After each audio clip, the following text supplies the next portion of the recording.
দেখো, তোমাদের সাথে তো আগে ভিডিওটা শেয়ার করলাম, তাতে পুজো দিয়ে গিয়েছিলাম সোনাইকে আনতে। আর ফিরে এসে কিন্তু দ্বিতীয়বারের পূজাটা করে নিলাম। মানে গোপাল সেবা তো আমার 3বার হয়, তো সেইবার দুপুরবেলাটা। আর দেখো, অঝোরে বৃষ্টি হচ্ছে, জানো, আবার মাঝে মাঝে রোদ উঠছে। তো আজকের দিনটা এরকমভাবেই কাটছে।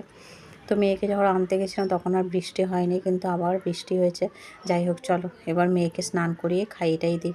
তো বড়মশাইকে এই যে টিফিন পত্র সব গুছিয়ে রেডি করে দিয়েছিলাম, যদি গাড়ি আসে তাহলে বেরিয়ে যাবে, কারণ আমি তো বাড়ি থেকে বেরিয়ে গিয়েছিলাম।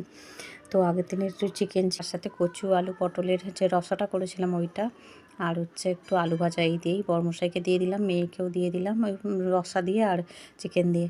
দুপুরবেলা কয়েকটা পেয়ারা এনেছিলাম।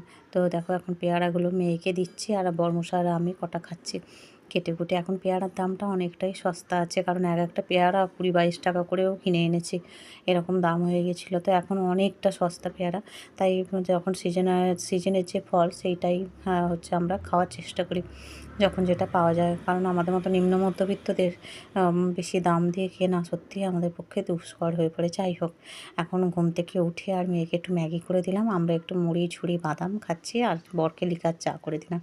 আমি একটু দুধ চাই খাবো। আজকে বাচ্চাটা পড়তে এসেছিলো, নিচে দরজাটা লাগানো ছিল আর ডাকেনি, চলে গেছে।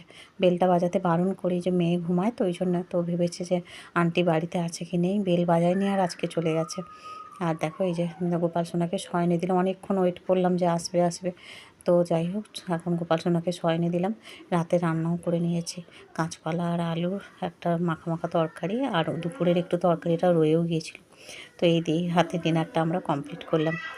পরের দিন আমার মেয়ের স্কুল আছে, বরের অফিস আছে, তো সেই জন্যই আর কি আমরা রাতের খাওয়াটা ওই 10টার সময় বসে যাই খেতে। মোটামুটি 11টার মধ্যে আমরা শুয়ে পড়ি, 10:30 থেকে 11টার মধ্যে।